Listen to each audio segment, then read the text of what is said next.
Before Titanic sank, strange warnings were ignored, and secrets burned below deck, hidden deep in Titanic's belly. A fire was already burning before she hit the iceberg. Hey guys, tonight we board the Titanic, yes, that Titanic. You're standing in the early morning mist of Southampton, England. In the year 1912, steamer trunks are being hauled across creaky gangplanks. Children in newsboy caps dart between legs. A brass band plays something vaguely upbeat. And in front of you, rising like a small building, is the RMS Titanic, a gleaming, floating city of steel, oak, linen, and exactly 29 boilers too many.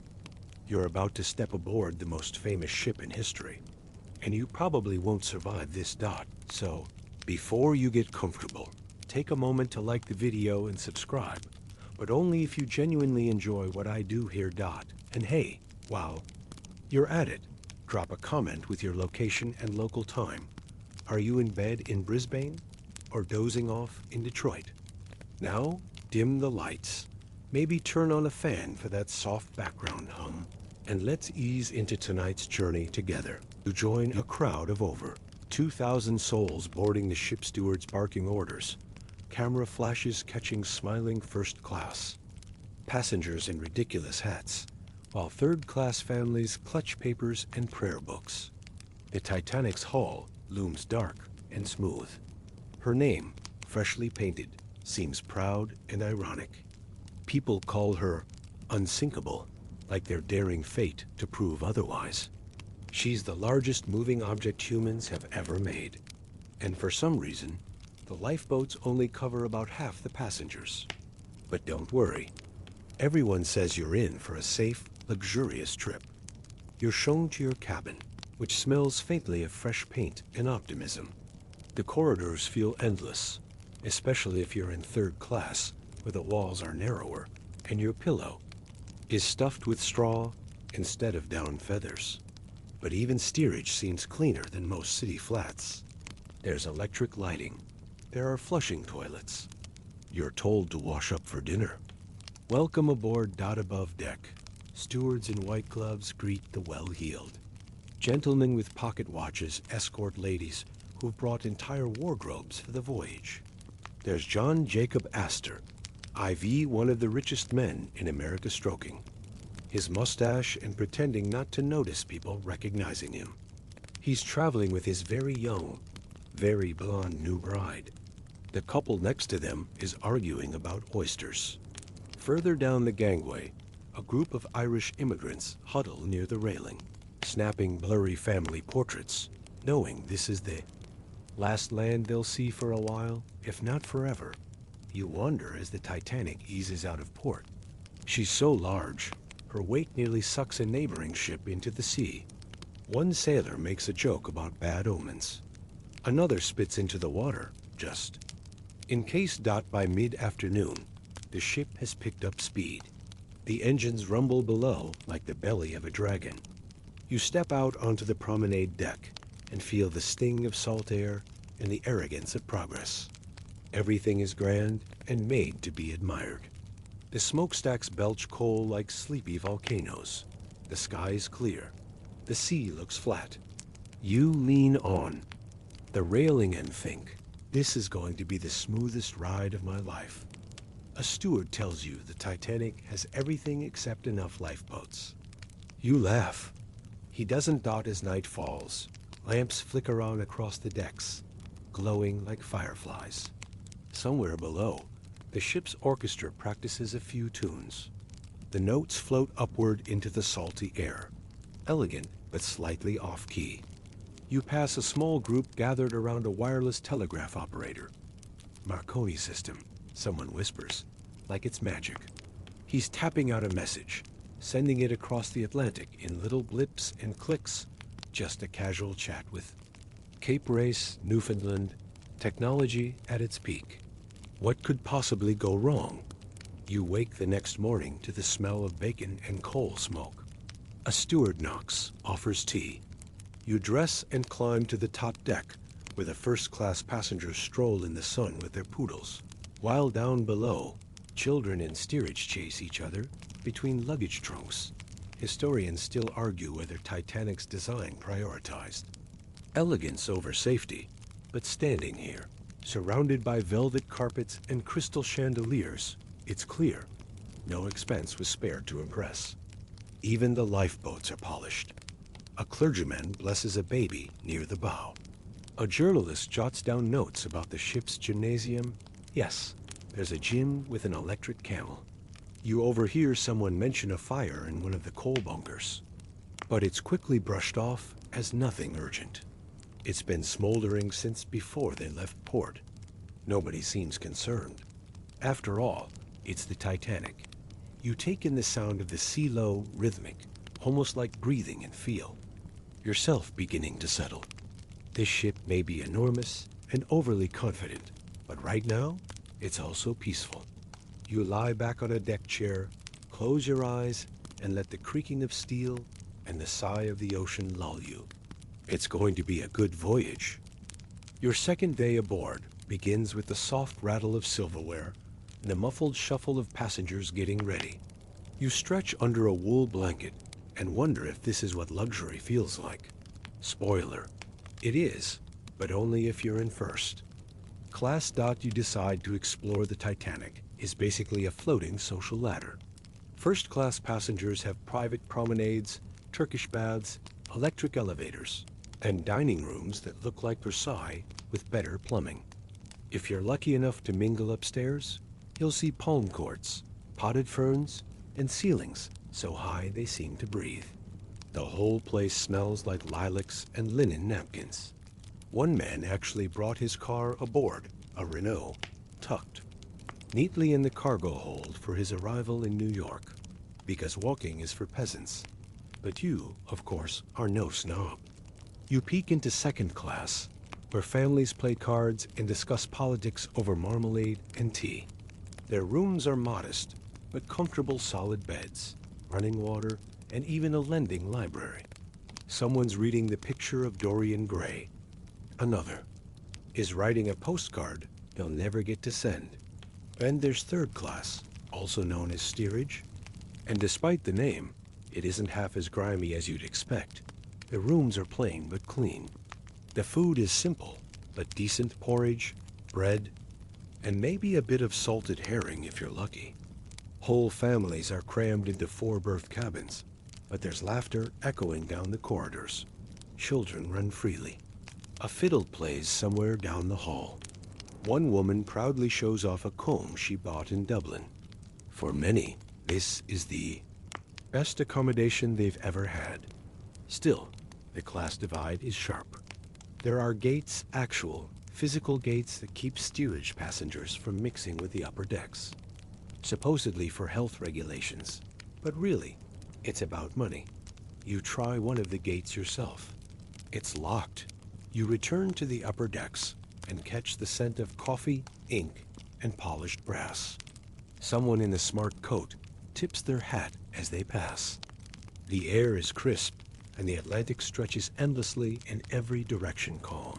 Blue, and entirely unimpressed by your fancy ship dad later, you join the parade of passengers heading to lunch.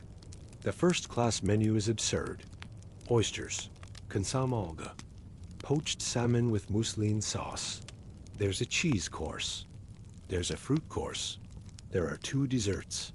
At one table, a man is arguing that celery is the height of modern elegance. Someone else nods solemnly and passes the salt. Meanwhile, a steward whispers about a woman who boarded under a fake name. She's traveling alone, has multiple trunks, and always dines facing the wall. People are starting to call her the mystery lady. You lean in, but don't stare. Titanic may be famous for its sinking, but right now, it's full of subplots. After the meal, you wander past the grand staircase. It's a masterpiece wood paneling, a massive glass dome, and a bronze clock flanked by 2 winged cherubs who seem a bit smug for creatures made of metal. The steps are wide and made for show, and as you glide down them, you can't help but feel a little like royalty. Until someone slips on a loose shoelace. Thankfully, the violinist playing in the corner doesn't even pause. You pass a man reading the Times and overhear a discussion about how Titanic is faster than her sister ship, Olympic. Another guest mutters something about icebergs, and someone laughs. Not a chance, they say. She'd bounce off. The afternoon is calm. You grab a deck chair and soak in the sun, watching the ocean's slow exhale. Gentlemen play shuffleboard. Children eat scones. A woman complains that the bath temperature was off by 3 degrees. Somewhere, a dog barks the Titanic has a kennel on board, by the way, with daily walks and a crew member assigned to feed them. One of the dogs even wears a tiny life vest. No, really, as dusk settles, the electric lights twinkle on. The crew, smartly uniformed, begins prepping for dinner service. You hear the low hum of engines beneath your feet. The ship moves so smoothly, you almost forget it's moving at all. Historians still argue whether Titanic's maiden voyage was doomed by overconfidence or just plain bad luck. Some say the ship was speeding through iceberg-heavy waters to impress the press. Others blame faulty rivets, or the fire in Coal Bunker 6, or cosmic irony.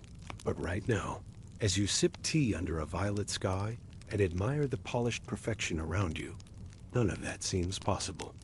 Titanic feels like a promise that human beings can conquer nature with steam, steel, and a whole lot of monogrammed dinnerware dot.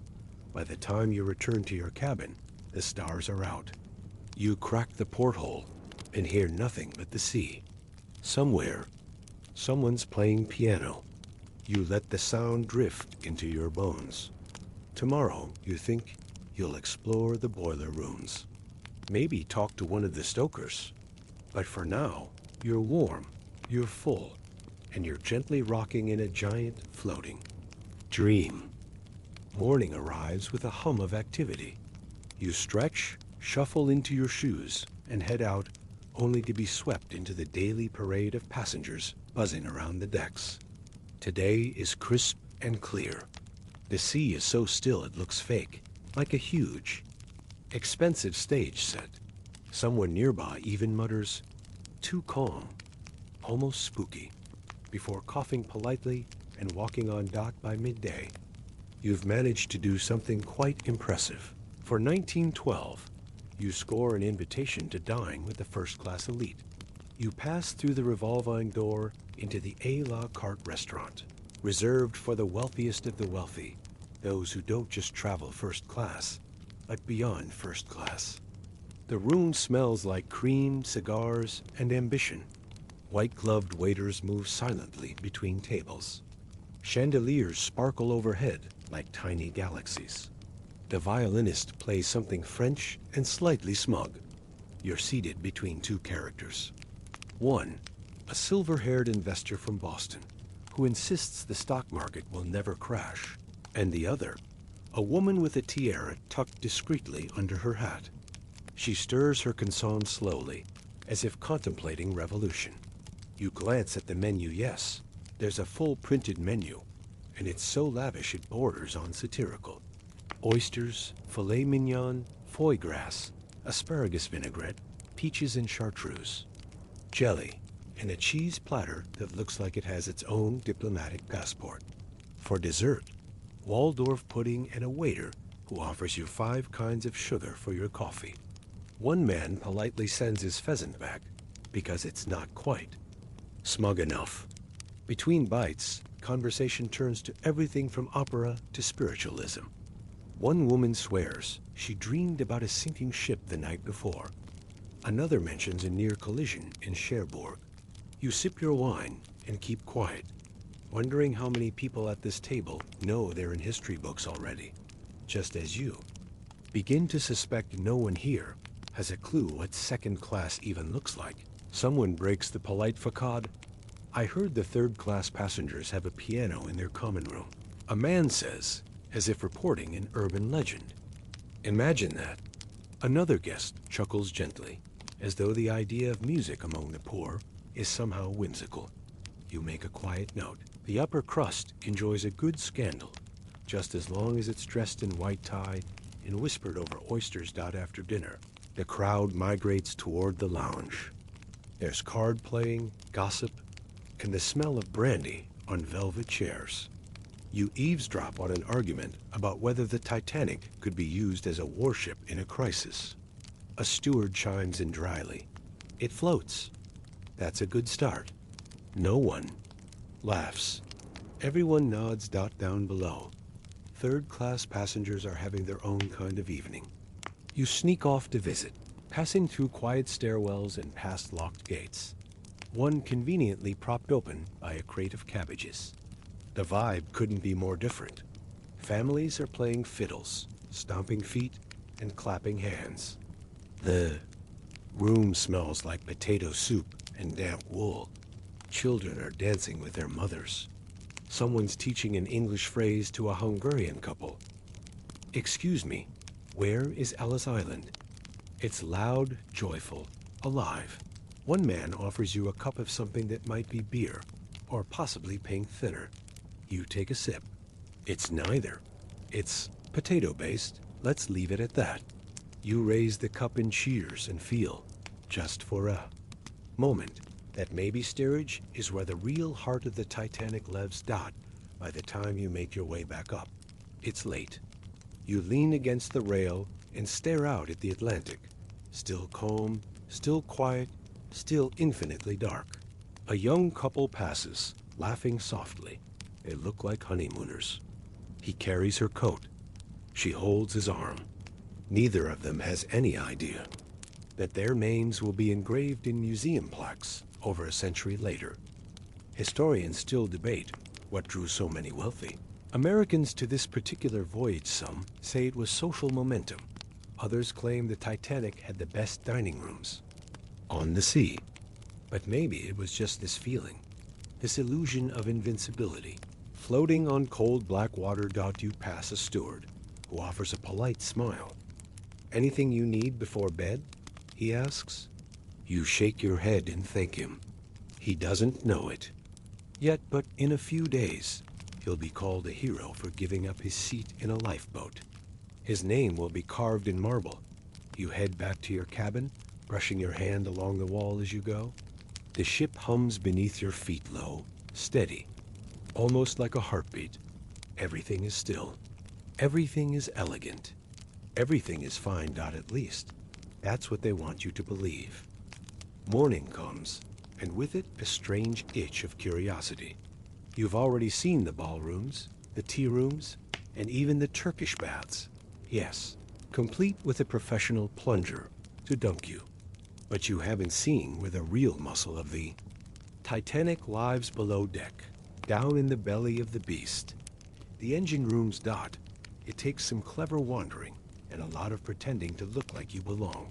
But eventually, you slip past a distracted crewman and descend a narrow staircase that smells like oil, heat, and something vaguely metallic. The noise hits you first low at first, then louder, like standing next to a sleeping lion that snores in mechanical bursts. The first thing you notice is the heat. It's not just warm, it's boiling. Men work shirtless down here, shoveling coal into roaring furnaces with mechanical precision. Soot clings to every surface. The air is thick and humming. Sparks fly. Pipes hiss. Somewhere, a valve screams, and nobody flinches. You step carefully through the stokehold, watching as firemen often called greasers heave shovelfuls of coal into open furnace mouths. There are 29 boilers and 159 coal-burning furnaces in total. It takes 600 tons of coal a day to keep the Titanic moving, and someone has to load every last pound of it by hand. You try to imagine shoveling that much coal without fainting, slipping, or losing your eyebrows. One of the firemen sees you and grins through blackened teeth. You're lost, he says, handing you a coal scoop like it's a joke, or volunteering. You hand it back quickly and wipe your hands on your trousers. Just curious, you say, and he laughs, shaking his head. Aren't we all? You pass a room where the massive reciprocating engines thump rhythmically, driving the propellers.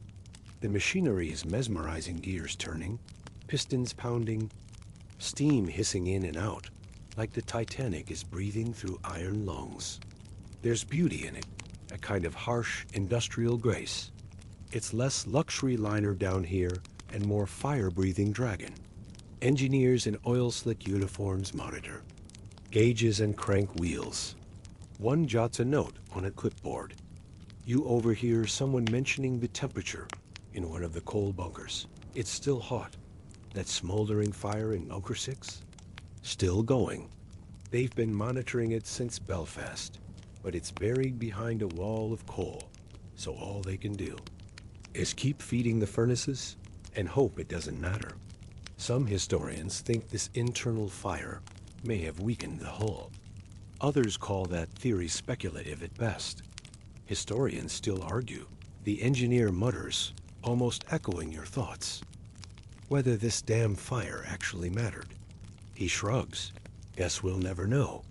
You nod and thank him, making your way back up before you get mistaken for part of the crew.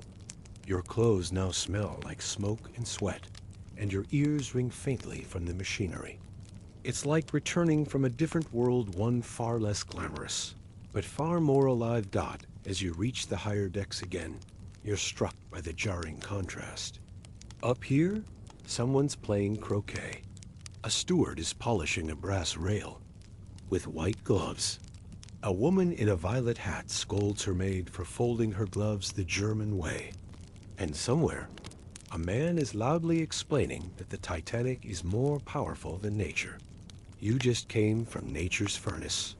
You're not so sure. You find yourself wandering toward the Marconi room, the wireless telegraph office tucked just beneath the bridge. The door is half open, and inside, the operators are hard at work. You hear the steady click, click, click of Morse code flying out into the ether. They're not just handling ship-to-ship messages. They're transmitting personal notes for wealthy passengers, anniversary wishes, business deals. A telegram from a Chicago lawyer asking his assistant to water his plants. In between these messages, though, you spot something else.